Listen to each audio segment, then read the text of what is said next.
Ay, magandang gabi mga boss, mga kamping, mga kabunyog. Oh, ginabi na naman ako. Pakinggan ho natin to si Grijaldo. Ha? One day ago ito eh. Ito yung si Grijaldo, ito yung bata ni na nangumpisal sa Senado na siya kinurse dito sa Kongreso na kung ano-ano parang tinakot, parang mga ganun. Oh, ni Abante at saka ni Fernandez, no? Pakinggan natin to. Meron itong 239,000 views. Pakinggan natin. The gospel said that it's not all about the crown, but it is about the cross.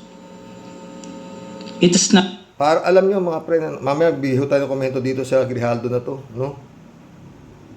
about the honor, but it's about the sacrifice. It's not being the first, but being the last. It's not being the great, but being the servant. Sabi ko sa asawa ko, bakit naibigay sa atin to?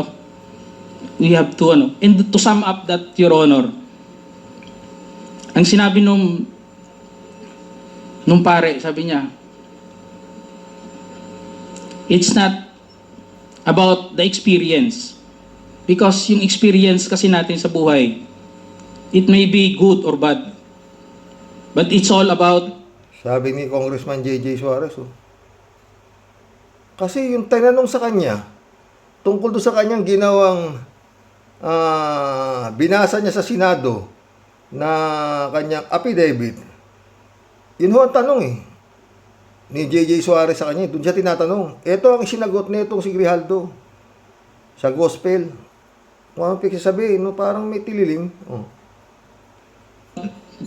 The lesson learned. Nag-imbento ka ng kwento. Yan. And then you speak about honor. And then you speak about the gospel of Si Barberso.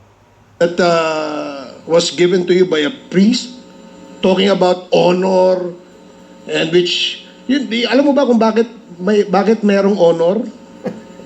Pag hindi ka sinungaling, Meron ka honor. may honor ka. So, Colonel Grijaldo, matanong ko lang po, ano po ang nag-udyok sa'yo para i-execute tong affidavit na ito? Yun ho ang tanong. Ano ang nag-execute sa'yo para itong affidavit na to? Ito ho yung sagot. Para bang ang nagtanong nasa Luzon? Ang sagot ni Grijaldo sa Mindanao. Just I have said, Your Honor,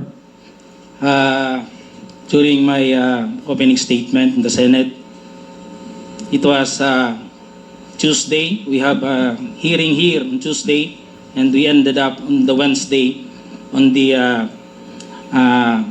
Ang tinatanong sa kanya kung anong nag-udyok sa'yo at ginawa mo itong affidavit na to. Ito sagot nito. Kernel ho to Kernel. Ay, hirap talaga madikit kay Digo. Bumibigay, no? event of the Typhoon Christine. And as I have said, I go back Si J.J. Suarez sabi niya, walayo to my home, and dinibdib ko po yung nangyari sa akin, Your Honor. And I never... Dapat sana si Congressman J.J. Suarez, pinutol na to dito Pinabayaan ang rumipeke ng rumipeke. Ang haba pa. Ha? Yung tanong ko, sagutin mo, dapat ganun na lang di ba? Pinabayaan niyang magnangak-ngak told this to my wife that time for 2 days. Until such time, on the Friday, I was informed by the PIHAW that I'll be attending a Senate hearing. So, naisabi ko dun sa asawa ko, Your Honor. And nag-a-argue pa kami kasi ayaw niya. Ako kasi gusto ko na may sabi. And sabi ko, we have to go on a Sunday Mass. And we need wisdom for this para mabigyan din tayo ng lakas na loob para ma-resolve natin sa tayo kasi tayo nag-aaway. Nagkaka-problema. Hindi na rin kami nag-aano nun eh. So on the Sunday, it was on the gospel. Sabi ko, pakinggan natin kung ano man yung masabi ng gospel sa atin that day. And it was a great enlightenment and a wisdom na binigay sa akin, Your Honor. The gospel said that it's not all about the crown, but it is about the cross. It is Alam niyo yung gospel na sinasabi nito eh. Kung ako ho nasa simbahan, hindi na ho, tatapusin ko na ho at magkukrus na ako at aalis na ako. Hindi ko humako. It's not about the crown, but it's about the cross. Bakit pumasok doon yung gospel nung pare? Marami pa eh oh. It's not about the honor, but it's about the sacrifice. It's not being the first, but being the last. It's not being the great, but being the servant. Sabi ko sa asawa ko, bakit naibigay sa atin to? We have to and to sum up that, Your Honor, ang sinabi nung pare, sabi niya, it's not about the experience. Because yung experience kasi natin sa buhay, it may be good or bad. But it's all about the lesson learned that time, Your Honor. So I have that courage, and even my wife submitted to my decision. And on the next day, pumunta na po ako yun. Nandun po yun, nag-narrate, ginawa ko po yun, sinulat ko po yun. And it was on that mass that time that it is a Sunday for the PDLs. Sabi ni JJ Suarez yun. Hindi nyo makita eh. Oh. It was a Sunday for PDLs. Sabi ng pare, we have to give doon sa mga brothers natin na nakukulong. Hindi ko nga akalain na I would be the one also to experience that nung sinabi ng pare. So, that's all, Your Honor. That is all that happened, Your Honor. Well, oftentimes we need May paiyak-iyak pa eh oh. experiences to encourage us and to push us to search for the truth. So I hope this hearing is one of those experiences for you, Colonel Grijaldo. Dahil ang layunin lang naman po natin dito ay hanapin gaano man kahirap ang katotohanan. Yun lang naman po ang hangarin natin. Wala nang iba. At kaya nga po yung dalawa po nating kinatawan na binanggit mo sa affidavit mo ay pansamantalang tumayo at umalis bilang chairman just to show that we are fair in handling this very sensitive issue. Because you made serious accusations in your affidavit, Colonel Grijaldo. And if indeed enlightenment has happened to you when you executed this affidavit, and you mentioned that you stand by your affidavit, so let's test whether or not it is the truth, Colonel Grijaldo. Yan. Yes, Your Honor. Okay. As I have said, I will stand by. I am humbled by my experience, Your Honor. I'm with sure this, Your you're Honor, but Mr. Colonel Grijaldo, I you will have to stand by understand. with my statement. You have to under understand oath one in thing. the Senate, Your You have Honor. to understand And I one would like thing to lang po. invoke my One right thing lang po. to self-incrimination, Your Opo, Honor. but you have to understand one. Tama na yan. Alam nyo mga friend, para ho silang may kausap na robot. Nitong Quadcom na to, dito kay Grijaldo na to. Maski na ano hong sabihin nilang tanong dito, ang isasagot lang nito, na memoryado na niya eh. I stand by what I have said in the Senate and I invoke my right for self-incrimination. Yun, puro yun. Kaya ang gago, nakakontempt na naman, no? At ngayon, doon sa presinto sa isna yata pinasok sa Quezon City, tumbugok, no? Pero alam niyo mga kapatid, malakas talaga yung Duterte. Oo. Malakas. Ang tingin ko rito sa Quadcom, puro umpisa eh. Walang diin. Tingin ko lang Tingnan niyo yung nangyari doon sa 612 million, 0.5 million ni Sara Duterte. Pinatawag yung mga nasa Office of the Vice President na mga bataan niya. Naghihimatay. Tapos na. Yun namang La Chica, tsaka yung Nolasco.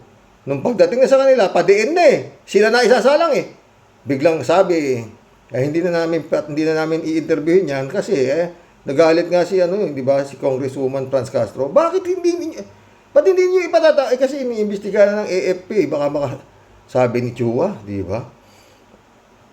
Eto na naman, itong iniimbestigahan naman nito ngayon, yung tungkol kay General Barayuga, yung pagkakapatay kay General Barayuga, tsaka yung reward money na ibinibigay na sinabi ni Garma, no? Anyway, paano ka namang hindi magsasabi ng ganun, mga boss? Na puro umpisa. Kagaya yan si Grijaldo na yan. Maski na pitpitin nila itlog niyan, yan din ang sasagiin niyan. I stand by what I have said in the Senate under oath and I invoke my right for self-incrimination. Puro yun lang ang sasabihin niyan. Yun at yun din ang sasabihin niyan. Contempt. Aral na aral eh. Di ba? Ano nangyari sa Parmali? Presidente si Digong noon, di ba? Iniimbestigahan. Garapal na garapal po yun. May nakulong ba? Silaw yata na guilty. Nagpiyansa. Nag-bail. Yung bail ikakapranggot doon sa ninakaw, doon sa nawawalang perang bilyon. Hindi ba? Ando na naman siguro sa Davao sila. Baka nagpipingpong na naman sila doon. Wala ako mga. Ano pa? Si Kibulog. Napanood ko kanina napanood ko. Kay Mike Abe. Na si Kibulog daw, hindi malaman kung nasaan. Basta nasa ospital, hindi raw nila alam kung saan ospital dinala. Ano ba yan? Baka mamaya, nandun na sa Davao yun. Bumabarukbok na naman ng mga 13, 14, 12. Puro umpisa. Kagaya yung tsaka yan nga. Nag-iimbestiga sila tungkol doon sa Davao Group sa Bureau of Custom. Ang iniimbita nila si Taguba. Tsaka yung si Paildon. Mga ganyan. Asan yung Davao Group? Hindi nila mapatapatawag. Paano ka gaganahang manood ng pelikulang ganyan? Wala yung kontrabida. Ang pinatatawag yung alalay ng kontrabida. Di ba? Garapal din. Matakin mo, lumusot yung ilang bilyong halaga ng shabu. Sa pamamalakan ni Paildon at saka ni La Peña. Yan ang mga General La Peña, Paildon. Puro militar ang ipineso ni Digong di ba? Eto, Kernel. Di ba? Yung tagasalo ng pera nanggaling sa Land Bank. Kernel La Chica rin yata yun. Puro mga militar ang pineso ni Digong, talagang magaling si Digong. Kaya sinasabi ko dito sa title na to, ICC lang talaga katapat nitong istorya na to. Wala. Kasi, nagaya tong Quadcom na to, pinuntahan naman kayo ni Digong May nagawa ba kay Digong? Senado, pinuntahan din kayo ni Digong. May nagawa ba kay Digong? Nakontempt niyo ba si Digong? Bakit? Parliamentary courtesy. Maski na ginagago na kayo, binabastos na kayo, parliamentary courtesy pa rin ang laman ng tuktok nyo. Para bang nagtatago lang kayo. Yung takot ninyo, nilalagay nyo, ginagamit nyo lang, hindi nyo pa diretso yung takot kayo. kay Digong. Wala na siyang immunity from suit. Parliamentary courtesy naman na ngayon isinisingit nyo. Di ba mga friend? Wala ho to. Asa na ano. Kaso, ito, ganito na sabihin ito eh. Sabi siguro yung ano gusto mo? Pag natapos na yan, dumating nga, maski ba i-contempt ka nila, i-contempt eh. Kain ka naman eh, diyan ka lang sa oblo. Kami bahala sa'yo. Ano gusto mo? Ako, i-contempt kita. Baka, di ba? Takot na takot talaga, malaki ho takot nila kay Digong. Sa pamilya ng Halimaw. Ay, Halimaw. Oh, Halimaw, sabi ni Secretary Llamas, no? Wala ho. Ang dapat talaga paghandaan dito, ICC, kung sakasakaling ang darating yan, at sinasabi naman ni Tony Conti na magkakaroon nga talaga, no? Ang problema, yan ang paghandaan nila kung paano. Baka naman yun nga, sasabihin naman ito si Marcos na, wala kayong jurisdiction dito, patay tayo dyan. Wala na ho yan. Talagang gusto, ipakita mo talagang hindi ka weak leader, bongbong, di ba? Yun lang yun. Pag hindi talaga, paulit-ulit mga friend. Pag hindi yun niya na-dispatch itong mga Duterte. Siguro sa ngayon, pinakahandaan ng itong mga Duterte, Davao. Oo. Dahil tatakbong mayor yung hari ng Halimaw. Di ba? Hindi po pwedeng ano yan. Kasi, pag natalo sila sa Davao dyan, lahat ho ng baho na naman. Lumalabas na nga ho lahat ng baho eh. Pati yung baho sa Davao, takin mo 51 billion. Pinanood ko kanina si Nyolo, putik yan. Isang distrito, 51 billion, binabaha pa. Wala ho talaga. ICC lang talaga, wala na ho. Hindi naman nila, disbarment, kapasan pa, disbarment. Meron ng kaso. Kaso kayo, maski ito si Grijaldo. Siyempre sabi ni Digong dyan, sa puro, ay imbo ka lang. Magkinontempt ka, di pa contempt ka. Di ka naman magugutom eh. Di ba? Pero naano mo rito, di pa tinatanggal yata sa pwesto to. Di ba mga friend? Tuloy natin to.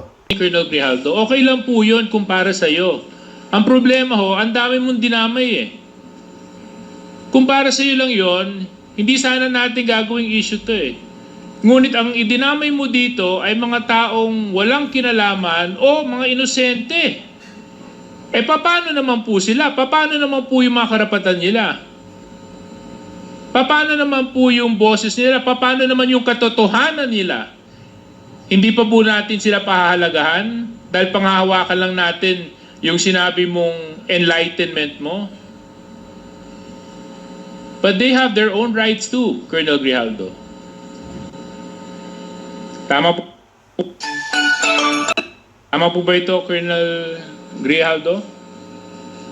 Your Honor, Yes or no lang po I will stand by my statement in the Senate under oath, Your Honor, and I would like to invoke Mr. my Chair, right again. for self-incrimination, Mr. Chair. Your Honor. Again, the resource person is out of order. Parang robot, di ba? Again, Your Honor, I stand by what I have said in the Senate under oath and I invoke my right to self-incrimination. Di ba? Puro ganun lang parang silang kumausap na robot. Let it be of record that he is continuously disrespecting this committee by refusing to answer appropriately to the questions propounded by the member. Alam mo, Colonel, if I may, DSJJ, binibigyan ka namin ng pagkakataon dito eh. Nung nasa Senado ka, ang tapang-tapang mo eh. Bakit dito ay mo magtapang ka rito? Ipakita mo yung the same candor, the same tapang na pinakita mo doon. Di ba? Bakit hindi mo gawin yan dito ngayon? Nagtatago ka sa likod ng right against self-incrimination eh. Tinatanong sa'yo, relevant question. Matapang ka lang doon sa Senado kasi may kakampi ka? Parang kayo rin. Nagtatago lang kayo sa parliamentary courtesy. Kaya hindi nyo makontempt-contempt si Digong. At si Sara Duterte. Di ba? Ano nangyari doon sa NBI? na pinag-intay lang ni Sara Duterte. May ano na ba? May na-findings na ba tungkol doon sa pagbabanta? Hindi banta ah. Order niyang patayin si Bongbong. Oh, buhay na buhay yan. Oh, ang gustong malaman ng NBI, kung sino yung kinausap ni Sara Duterte para pumatay kay Bongbong. Oh. Bukas kayo ah, di ba? Duterte lang ang malakas. Kalat ni Kay. Dito ka magpakita ng tapang mo. Hindi yung nandoon ka lang. Alam mo, ang mahirap kasi sa'yo, gusto lang nating malaman ang katotohanan sa likod nito. Ang dami mo ng ginawa eh. Dinamay mo pa yung mga kasama na, hindi dahil sa kasama namin sila, kundi hindi tama ang nangyari at ginawa mo. You are trying to besmirch the reputation of this committee. Itong committee ito, hindi ito gawa-gawa lamang. Ito'y pinapayagan ng ating saligang batas. Ito'y pinapayagan at pinayagan ng 300 mahigit na membro ng Kongreso na kung saan ay merong mandato ng taong bayan. Kaya wag mong bastusin ito. Sabi siguro, hindi ko, hindi niya mga wala eh. Ah, di ba? Di ka naman kayang ano yan eh. Hindi naman korte yan eh. Gaya nung ginawa ni Digong, nung nag-presidente siya, nag-iimbestiga si Gordon pa ay pakukulong eh. Tanginang yan. Ha? Ay nako, Pilipinas. Siguro alam nyo to, napapanood to ng mga iba sa ibang bansa, talagang wala. Pinagtatawanan na itong Pilipinas na to. Ha? Sa South Korea, na-impeach yung presidente. Tangin na dito eh. Yung presidente ang ayaw ipa-impeach yung kanyang vice president. Bakit hindi maging katawa-tawa yan? Tangin yan. Yung tapang mo, nawawala eh. Tawagin mo yung kakampi mo. Ang hirap, alam mo, Sa totoo lang mga pre, no? Wala nang masyadong gustong manood nito eh. Oo. Itong ano to kasi nga, ang iniimbestiga nila yung mga, kumbaga sa, parang nangyari sa war on drugs ni Digong. Ang mga nangapatay, mga nakachinelas. Pero yung mga boss, hindi nila makanti. Di ba? Ilang araw na lang, eleksyon na. Ilang buwan na lang pala, eleksyon na. Di ba? Diyan ka lang sa Oblo. Yan. Sa susunod to mga friend. Kung magkakaroon naman na hearing, patatawag na naman to si Grijaldo nito. Yun na naman ang sasabihin niyan, wala nang iba. Contempt nyo na ako ng contempt. Di ba? Colonel, nag-imbento ka ng... Tsak naman, masarap ang buhay nito sa Oblo. Sabi nga ni Mike Abby kanina, putik pala yung kibuloy. VIP lang sa Oblo eh. Di ba? Kaya lang, wala siya mga 12-13 doon. Kaya nagkakasakit yung bugok. Di ba? Kwento. And then you speak about honor. And then you speak about the gospel of that was given to you by a priest. Talking about honor and which alam mo ba kung bakit merong honor? Pag hindi ka sinungaling, may honor ka. As simple as that. You're a police officer and you should have ang kasi yun ang dito eh. Anyway, DSJJ, you can continue. I totally understand the frustration of our chairman. In fact, it is the same place. Tapos na ho yan, mga friend. Basta yun lang ho. Ang nakikita ko sa Quadcom ay puro umpisa. Wala hong diin. At yun nga ho ang ating abangan kung paano yan magdidiin. Ha? Gastos ng pagkain, lahat, no? Binaboy lang ng mag-amang halimaw ang Quadcom at Senado. No? At napahinto nila ang investigasyon ng Quadcom nung isasalang na yung Nolasco, Kernel Nolasco at Kernel La Chica.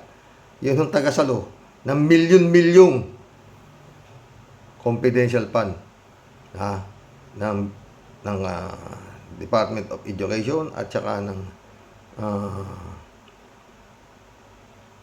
Office of the Vice President. Garapal ho yan. Mga Mary Grace Piatos, anong pangalan, at mahigit 1,000 ho. Sabi ng PSA, wala hong tao, puro pangalan. Walang ganong mga taong nakapangalan sa resibo na nabuhay dito sa Pilipinas, no? Magkulab na tayo mga boss. Wala ho. Tapos na.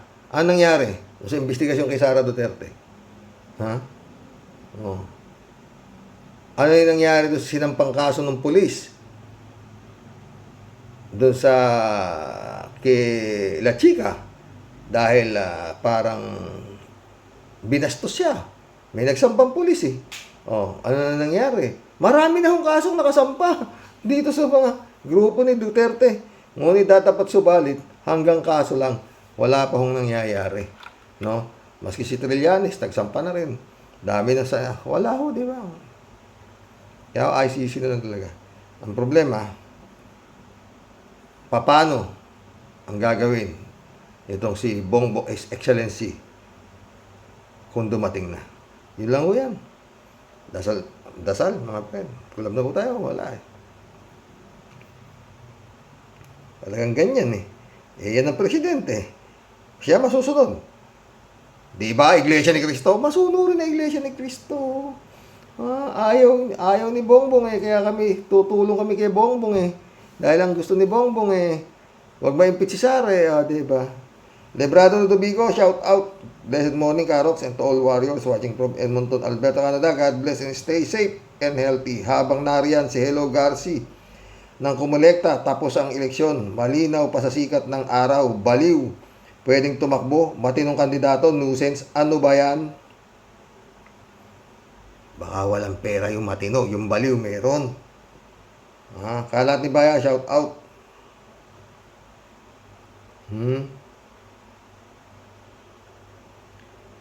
Edmundo Cheng, shout out. Pre, sa aking palagay, sa pinag-uusapan ni Llamas at Isguera, ang dapat lang ipanglaban dyan ay walang iba kundi si Leni at sa pagkapangulo at si available pagkapangulo at si available na hindi kaya si Hontiveros ang vice ay napakagandang team. Mga tahimik lang sila pero sa akin palagay tatakbo ang mga yan. Kaya lang dapat sipain muna si Garcia at baka madisgrasya si Leni ni Romualdez. O, diba? Alam mo, tingin ko dyan eh. Pwede mangyari ang sinasabi mo, mundo. O, totoo. Pre, pwede.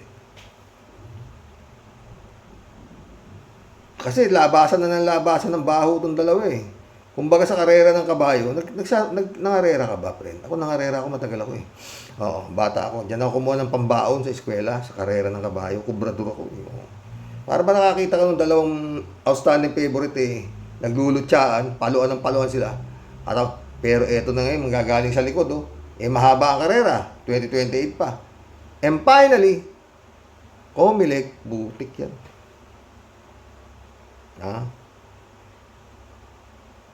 Shout out sa mga chikas iskinitas ng Binondo.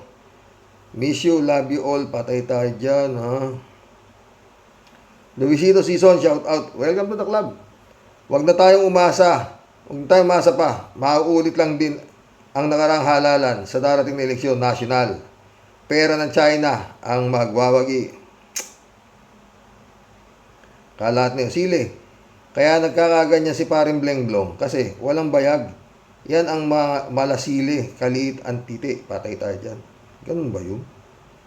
Paano mo naman nakita? Mundo Cheng ulit oh. Nakakaya ka BBM. Walang maaasahan sa'yo. Ang mga taong bayan na makamtan ang hustisya. Araw-araw na lang wala kang maririnig kundi Duterte at Marcos mapadyaryo or sa radyo. Ang mga pag-aaway ninyo at kasama ka rin sa nagpapaikot-ikot ang hustisya matatapos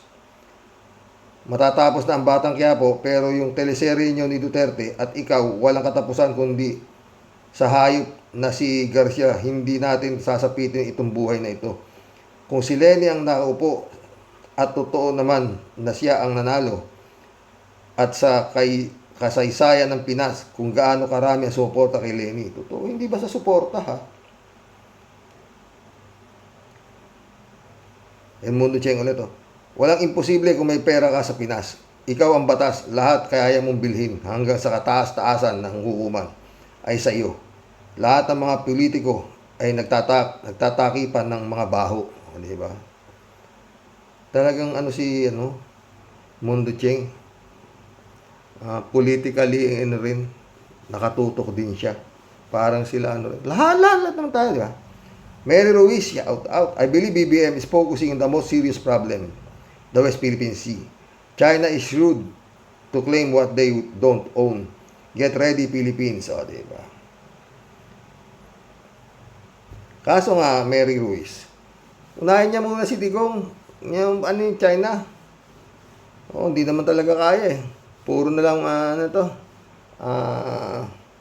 puro pakiusap, lahat na. Puro diplomasya. Diplomasya sa China eh.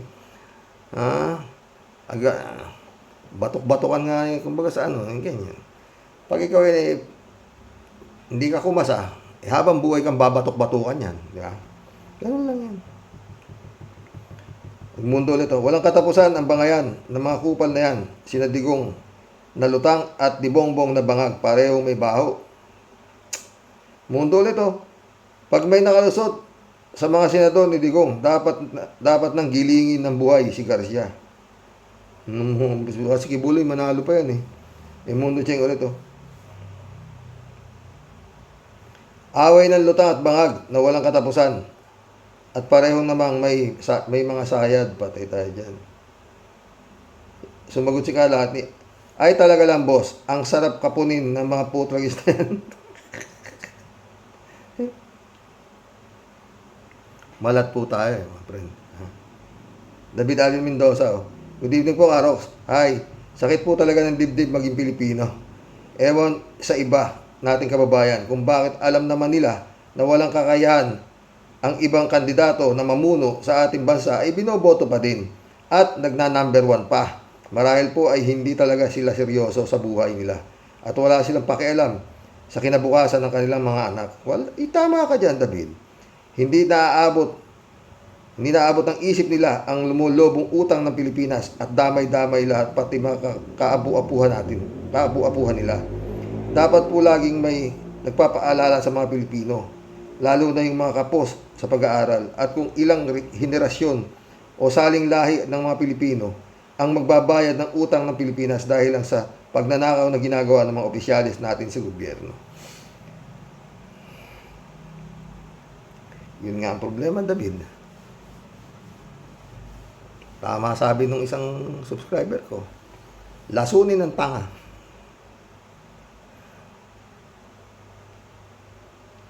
Rhea Manampan,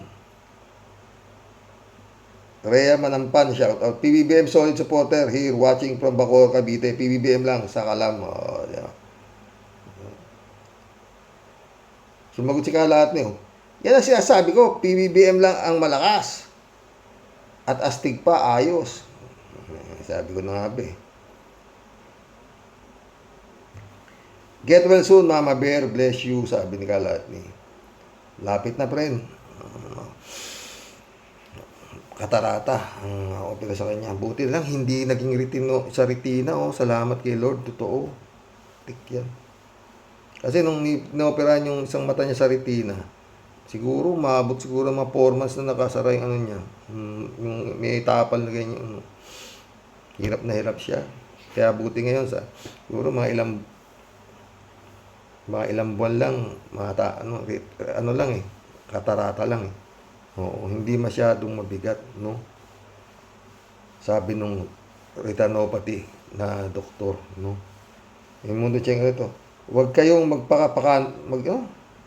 magpakante, mga Duterte, alalahanin ninyo lahat ng bagay na makatapusan at lahat ng PC ay may dulo. Totoo yan, yung Mundo Cheng. At ang dulo ng Duterte, AICC. Yun kung hindi haharangin ni Bongbong. Alberto Olayer, shout out, Karoke. Para mawala ang politikong magnanakaw at mamatay, linis nila ang COMELEC. Lahat ng mga taong nagtrabaho mula janitor, palitan. Silang lahat, ilagay sila sa Leonard Ilanay, sila Leonel Llamas, Cristian Esguerra, Atty. Claire Castro, Atty. Dan Robredo, Atty. Libayan, Kiko Pangilinan, ex-Senator Aquino, Trillanes. Pag mag-file ng COC, malinis ang track record para karo.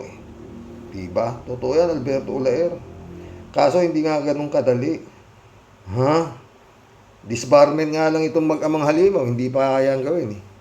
Federico Mandaco. Tangin.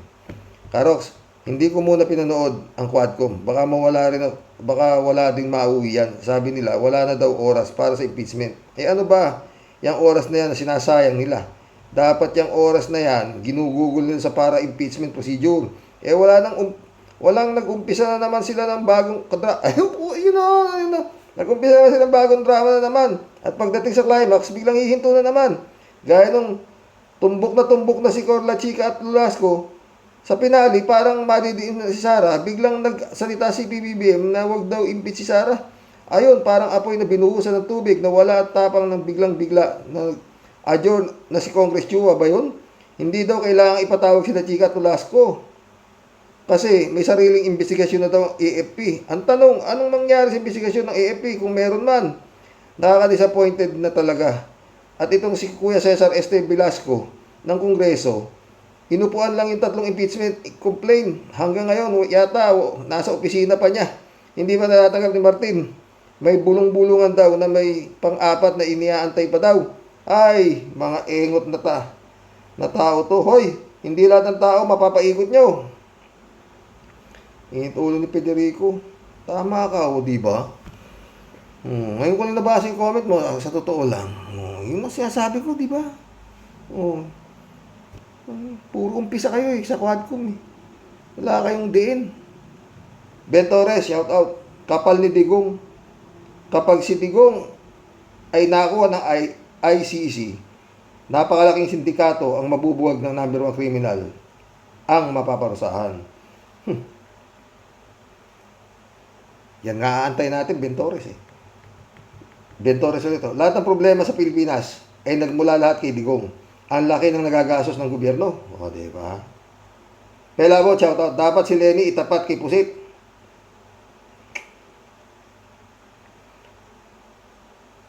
Comelec nga problema eh. Ben Torres, si BBM ay laki sa US, kaya hindi siya sanay ng away, kaya mabait siya sa mga kritiko niya. Mas mabuti na yun kaysa manggugulo lalo ang bansa. May sarili siyang paraan ng paglaban kay Digong. Sana nga, totoo Ben, may sarili siyang paraan ha. Eh bakit ayaw niya ipa-impeach si Sara? Gusto na pagutin yung ulo niya. Pinapapatay na siya ha.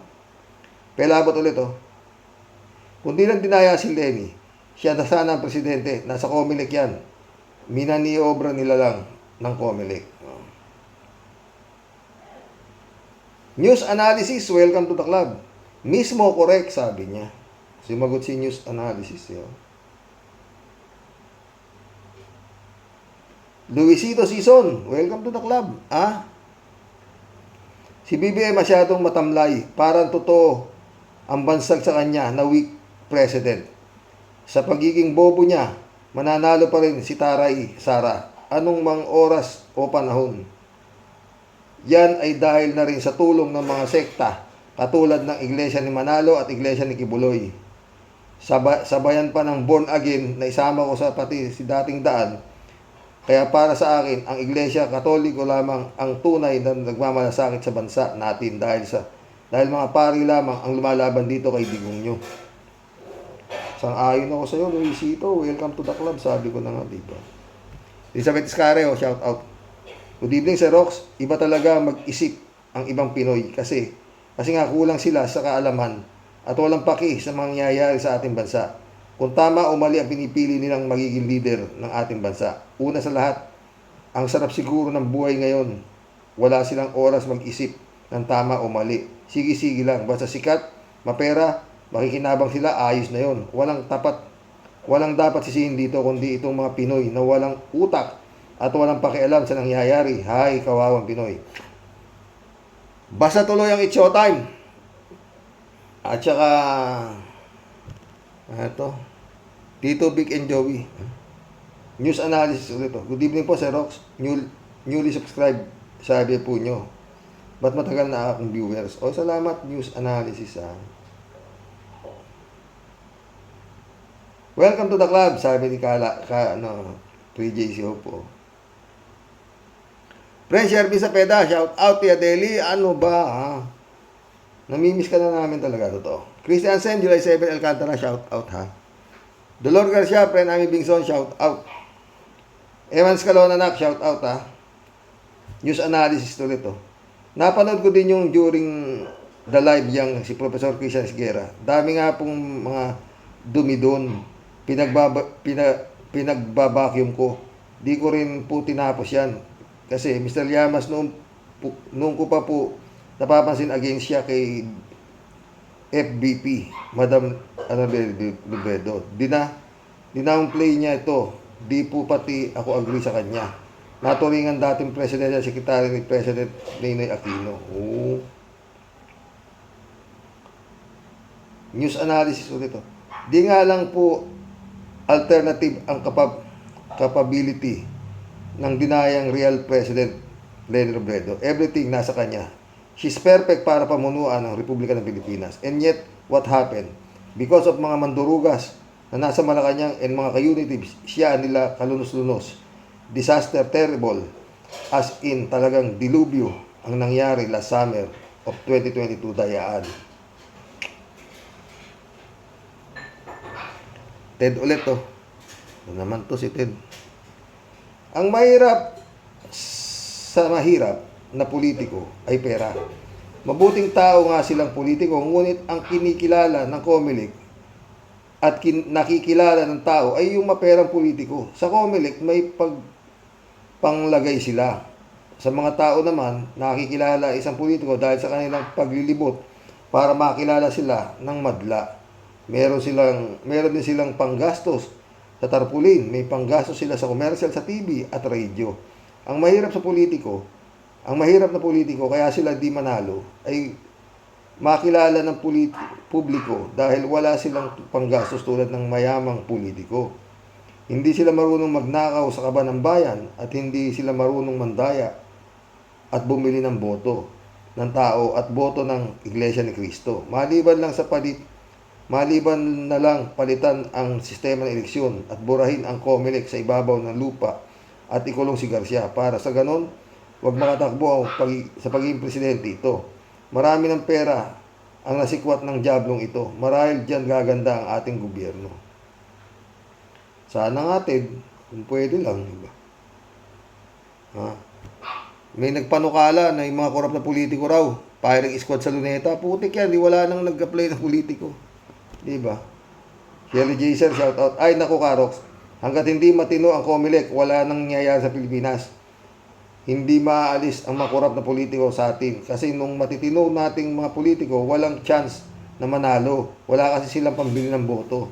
Totoo yan, Shirley. Get well soon po, Karox. Salamat. Oo, salamat. News analysis ulit, oh. Ang analysis ko po, lagi ko na itong sinasabi. Wala namang problema kahit oras di peligro na noong mag-decide si BP Leni Robredo na tatakbo siya presidente. Kitang-kita na nga po baga ang ebidensya during campaign. Tama po kayo, Sir Rox. Kahit sa lugar nung nangangampanya lamang si BP Leni, punuan talaga ang mga nagdibayad ng mga naroon. Lalong di makahakot na big problems nga po is manipulasya ng mga unitives at tambaluslos. Kasamaan, kadiliman. Paalam na po, Sir Rox. Salamat po. Sabi niya. Ay, nako. Kita niyo naman, maski sa mall, basketball court, lahat magpumunta ang Leni Robredo. Humihinto ang mundo. Diba? Humihinto ang tao. Kasada Daisy, oh. Tumahimik ka dyan, Llamas. Nasa power kayo for 6 years. Hindi ninyo inasikaso ang anti-dynasty. Oh, nako.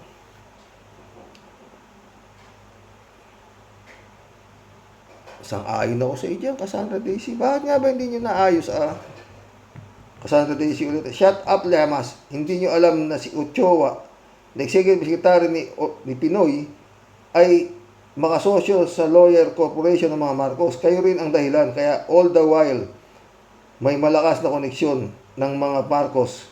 Kaya nakabalik. Kaya maepal ka rin. You lost your chance. Kaya talak ka lang ng talak sa ngayon. What happened before? Cassandra ulit. Asa pa kayo mga oposisyon. Wala kayong panalo habang si Garcia ang nasa Comelec. That's just a guess. Sana mali ako.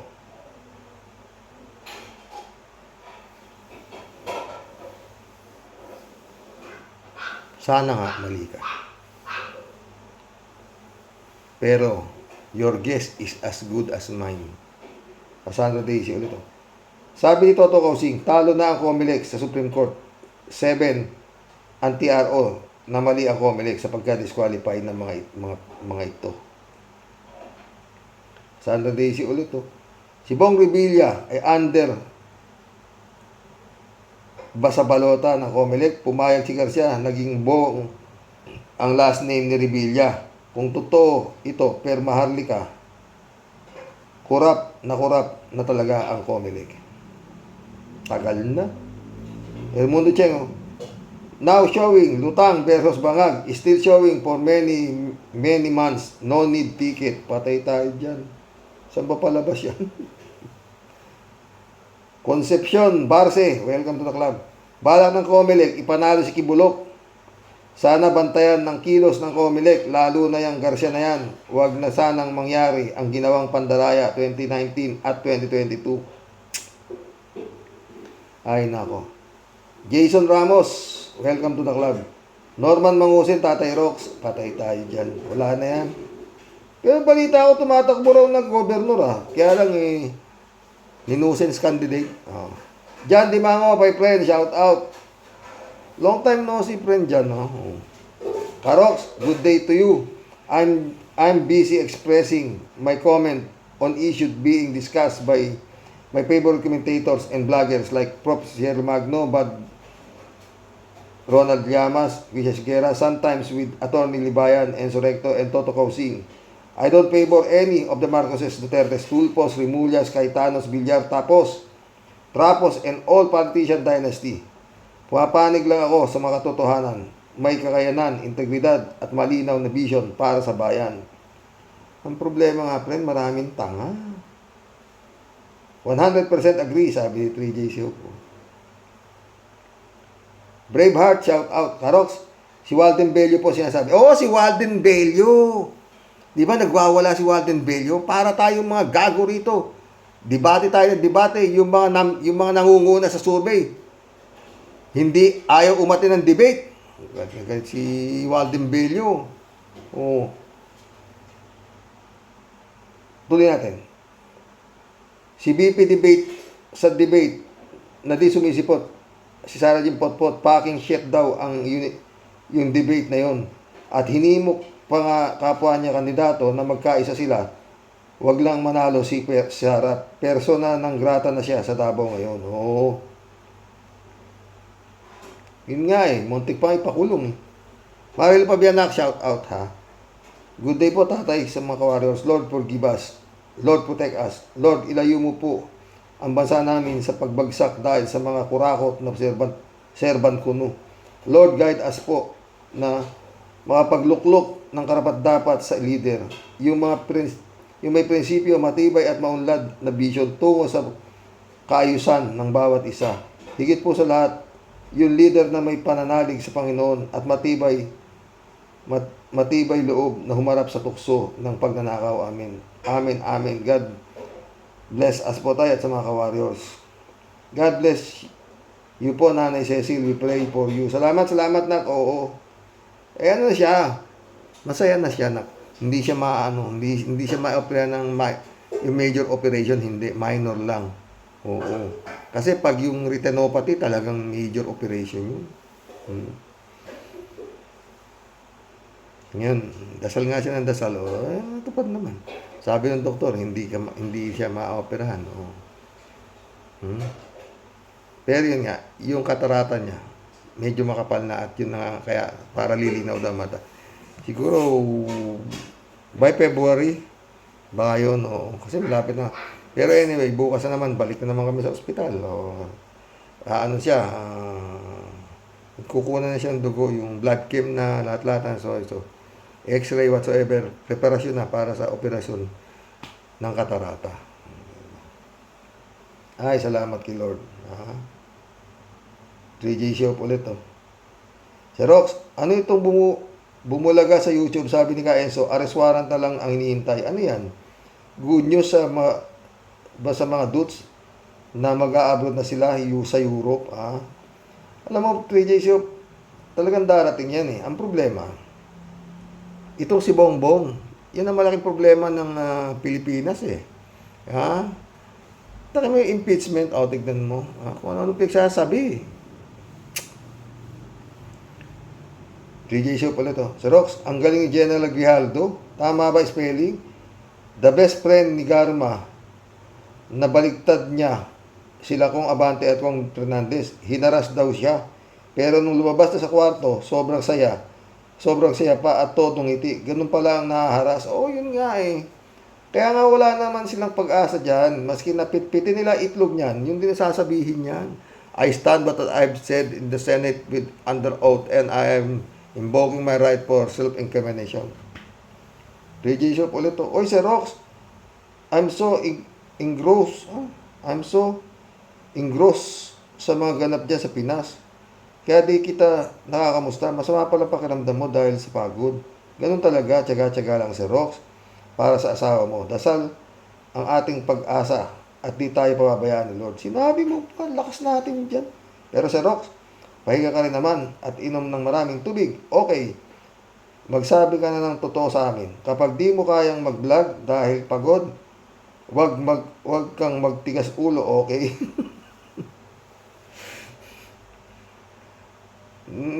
Alam mo eh, mamimiss ko yung mga comment mo eh. Tsaka yung mga comment ng mga lahat kayo eh. Nagiging masaya ako, totoo friend. Maski pagod ako. KJ Show pala ito. Yun nga, Sir Rox, ginagawa ng lahat ng digong kay BBM.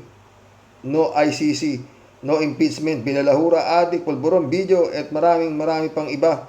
But here is the $1 million question. Bakit BBM is still in Malacanang? Lahat pa ng ginagawa para siraan, sipain, iskandaluhin, murahin, etc. BBM is still standing tall. Why? Diba? Ewan ko sa kanya kung ano inaantay niya. Basta yung order ni Sara Duterte, napatay siya, live na live yan. At pag napatay siya, walang kasalanan si Sara dahil buhay si Sara eh. Remember, sabi niya, pag ako'y pinatay, patayin niya siya. Hindi naman ako pinatay. Ewan ko sino na pumatay dyan. Yun ang mangyayari dyan. Kaya His Excellency, ingat-ingat din. Tignan mo yung mga nakapaligid sa'yo. Yung mga nakapaligid sa'yo, ginamit mo pang kandidato sa Senado. Wala yan. Hindi yan iyo. 3J Show ulit oh. Sir Rox, huwag mong sabihin baka maisahan si BBM one of these days ni Digong. Naisip na ni BBM. Baka ipa-sniper siya. Naisip na rin niya ni BBM. At kung ano-ano pang mga paraan ng mga Duterte. Ito namang si BBM, binantaan ng at lahat-lahat, nag-a-abroad pa rin. Ni hindi man lang mangimi na baka maagaw ni Sara ang Malacanang habang wala siya. Totoo yan. Ewan ko ba dyan? Think about it, Sir Rox. Bakit pa ngiti-ngiti lang si BBM? Because he has a game that nobody knows how to play. Who? Oops, guys. Di po ako maka-BBM. You just have to think otherwise. You just have to think outside the box. Patay tayo dyan. Brother Elias Isyo, shout out. Pastor Jun Lagon, my friend, shout out ha. Jeff Ramos na. Sabi ni 3J Siopo. Sabi ko nga Sir Rox, si Digong naman kasi at Sara, lantad kasi ang galaw at plano sa Game of Thrones. Now the series, kailangan super witty ka. Di lang smart basta. Si BBM mukhang bobo, easy go lucky. Di nakatapos sa pag-aaral, madaling mauto. Binabalahura na ka, nakangiti pa rin. Kasi nobody knows what the plan of BBM. Samantalang sila Digong, bold magsalita, walang paligoy-ligoy, palamura, nananakot ng harapan, nagbabanta ng harap-harapan, kung magsalita, di makain ng aso, nagrally ng milyong katao, but still, BBM is unbothered. Sabi nga ni Gonzaga, ewan. Mission accomplished mga boss. Tama ba ako? Ano ba sa tingin nyo to sa Quadcom? Puro umpisa, walang diin? God bless mga friend. Good night. Dasal, naway gumising pa tayo bukas ng umaga. Di ba ba?